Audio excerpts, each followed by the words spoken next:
नमस्कार सभी साथियों का हमारे चैनल पर हार्दिक अभिनंदन, हार्दिक स्वागत है। जैसा कि आपको पता है, हम मोटिवेशनल कहानी पढ़ाते हैं और उसका जो उस कहानी का मोटिवेशन स्पीच है, क्या शिक्षा मिलती है, उसके बारे में हम आपको बताते हैं। तो सबसे पहले कहानी की शुरुआत करने से पहले आप सभी से निवेदन है, चैनल पर नए हों तो सब्सक्राइब कर लें और बेल आइकन बटन को दबा दें ताकि बाद में नोटिस मिल जाए। और जो लोगों ने सब्सक्राइब कर रखा है वो वीडियो को शेयर कर दें अपने ग्रुपों में। तो आज की जो कहानी है, हम कर्मों के फल पर आधारित है, उसको लेकर आए हैं। तो कहानी की शुरुआत करते हैं।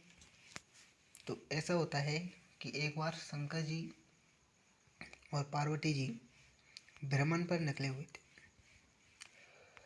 तो भ्रमण करते करते रास्ते में उन्होंने एक तालाब में कई बच्चों को तैरते हुए देखा, लेकिन एक बच्चा उदास मुद्रा में था। पार्वती जी ने शंकर से पूछा कि ये बच्चा उदास क्यों है। शंकर जी ने कहा, बच्चे को ध्यान से देखो। अब पार्वती जी ने देखा कि बच्चे के दोनों हाथ ही नहीं है, जिस कारण वो तैर ही नहीं पा रहा था। पार्वती जी ने शंकर जी से कहा कि आप सख्ती से बच्चे के हाथ दे दो ताकि वो तैर सकता है। लेकिन शंकर जी ने कहा कि किसी के कर्म में मैं हस्तक्षेप नहीं कर सकता क्योंकि हर आत्मा अपने कर्मों के फल द्वारा ही अपना काम अदा करती है।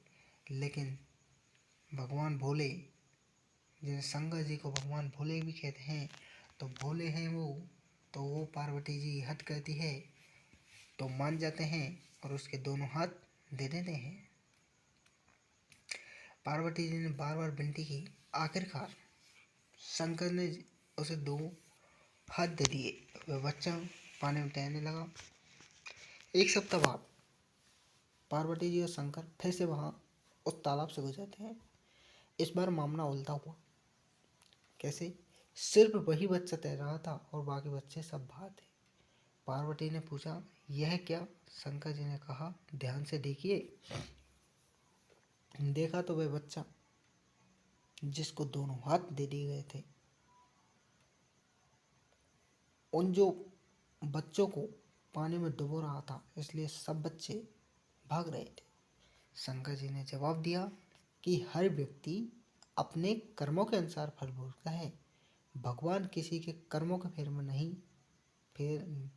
नहीं कर सकता। उसने पिछले जन्म में हाथों द्वारा यही कार्य किया था, इसलिए हाथ नहीं थे। हाथ देने से वह पुनः दूसरों को हानि करने लगेगा। प्रकृति के नियम के अनुसार चलती है, किसी के साथ कोई पक्षपात नहीं करती है।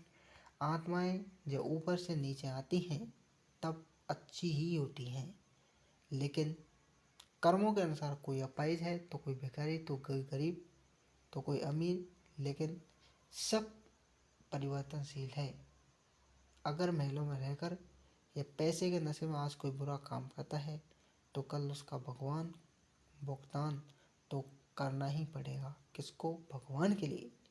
कर्म तेरे अच्छे तो हैं तो किस्मत तेरी दासी है। तो ये भी सुन लो कि कर्म तेरे अच्छे हैं तो किस्मत तेरी दासी है। नीयत तेरी अच्छी है तो घर में मात्रा भी काशी है। ओम नमः शिवाय।